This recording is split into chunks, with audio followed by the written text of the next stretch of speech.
Respeto naman natin, no, na nag-invoke po ang ilan ng executive privilege, may mga excuses. Pero bakit ganon hindi pantay? Kung ang ordinaryong mga vlogger, police, local officials, pinapatawag kung ayaw pumunta, nako-contempt. Parang hindi naman po yata patas. Naman natin si Senator Bongo. Magandang umaga po, Madam Chair, Senator Bato de la Rosa, and to the resource persons present in this meeting. Parang wala namang resource persons present dyan. Parang wala akong nakikita. Si Attorney Medina lang po, yung dating resource natin, at narito rin yung dalawang abogado ng SEC. Yun lang po. Napakalungkot naman po. Malungkot yung Pilipino, malungkot rin yung hearing natin. Sa nakaraang pagdinig ng committee ito, marami tayong naisiwalat na maaring pagkakamali o paglabag sa batas, due process at karapatang pantao na isinagawang pag-aresto kay dating Pangulong Rodrigo Duterte. The preliminary report of the chairperson underscored a crucial point. The Philippine government was under no legal obligation to arrest the former president and surrender him to an international court.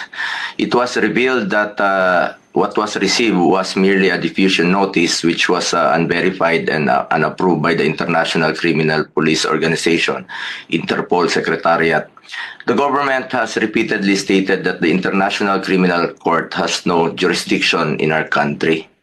Parating paulit-ulit yan. At hanggang ngayon, yan naman po pinag-usapan na wala pong jurisdiction. Kung walang jurisdiction ng ICC, bakit pinayagang pumasok ang Interpol? Kung hindi kinikilala ng gobyerno ng ICC, bakit nila binigyan ng pansin ng arrest warrant mula sa ICC? At it was very fast. Napakabilis po ng pangyayari. I'm sure kindly check nyo rin po sana. Baka maraming may mga red notice dyan na hindi naman minadali, hindi naman hinanap. Pero ito, ang bilis po. Mas inuna nyo pang isinuko si dating Pangulong Duterte kesa sa matagal na sigurong nandyan sa listahan. At kung sinunod nyo lang po ang batas at tamang proseso, hindi nyo papayagan na ilipad lamang sa loob ng 14 na oras si Tatay Digong. Madam Chair, hindi natin maaaring ipagsawalang bahala ang seryosong implikasyon ng mga pangyayaring ito. Napaka-unhealthy po itong nangyari ngayon. Maaaring may mga batas at proseso ang ating bansa na nalabag at maaaring may mga karapatan ng isang mamamayang Pilipino ang naisang tabi. Kung ang dating Pangulo ng ating bansa ay maaaring tratuhin ng ganito, paano na lang kaya yung mga ordinaryong mamamayan? Ano ang garantiya na hindi ito mangyayari sa iba? Dapat bawat Pilipino, mataas o mababa ang katayuan sa buhay, dapat may gobyernong masasandalan na hindi siya pababayaan. Former President man o hindi, karapatan yan at lalo sa pagdating sa kanyang kalusugan, kaligtasan at buhay. Hindi rin ninyo isinaalang-alang na matanda na po si Tatay Digong, ang matatanda po, frail, fragile, sa totoo lang, harmless na po si Tatay Digong. For humanitarian consideration, kahit sinong lolo at lola natin, ginagalang at inaalagaan natin. Yun naman po ang ating kultura dito sa ating bansa. Ngayon, sa ibang bansa, mag-isa siya, napaka-stricto pa doon. Sino pong mag-aalaga kay Tatay Digong doon? Paano na lang kung may mangyari sa kanya doon? Marami naman siyang nagawang kabutihan sa ating bayan. Kung may pananagutan man dahil sa kanyang desisyon para sa kabutihan ng ating mga anak, dapat dito siya litisin sa ating bayan. At mas alam niyo po, ang Pilipino po ang dapat humusga sa kanya.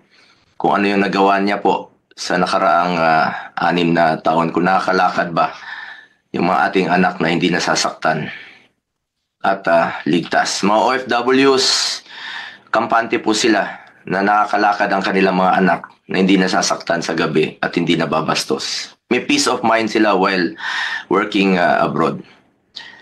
Sa huli, bagamat andun na si Tatay Digong ng buong tapang na hinaharap ang kasong isinampa sa kanya tulad ng kanyang paulit-ulit na ipinangako, napakasakit po sa dibdib na malayo sa kanyang bayan. Ang importante ngayon po ay makauwi si Tatay Digong dito sa ating sariling bansa. Dito niya harapin kung anumang inaakusa sa kanya dahil ilang beses naman niyang sinabi, he takes full responsibility sa kung anumang pananagutan nung kanyang nakaraang termino.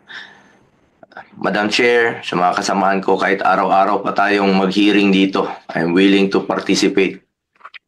Pakiusap ko lang po sa inyo, sana matulungan, please, bring him home. Marami pong nangungulila, marami pong nasasaktan, mga kababayan ko. Noong nakaraang hearing, nasa Zoom lamang po ako dahil hindi ko kayang humarap sa ilang personnel na mataas ang respeto ko, nirespeto natin, respeto namin ni Tatay Digong at hindi naman po marunong rumispeto. Ngayon naman po, hindi lang po ako tinakbuhan noon. Ngayon naman, tinakbuhan na naman ang komite. Wala sila. Nabanggit po ni Senator Bato de la Rosa kanina, nirespeto naman natin na nag-invoke po ang ilan ng executive privilege, may mga excuses. Pero bakit ganon hindi pantay? Kung ang ordinaryong mga vlogger, police, local officials, pinapatawag kung ayaw pumunta, nako-contempt. Parang hindi naman po yata patas. As I have said before, March 11 is indeed the saddest day in our recent history.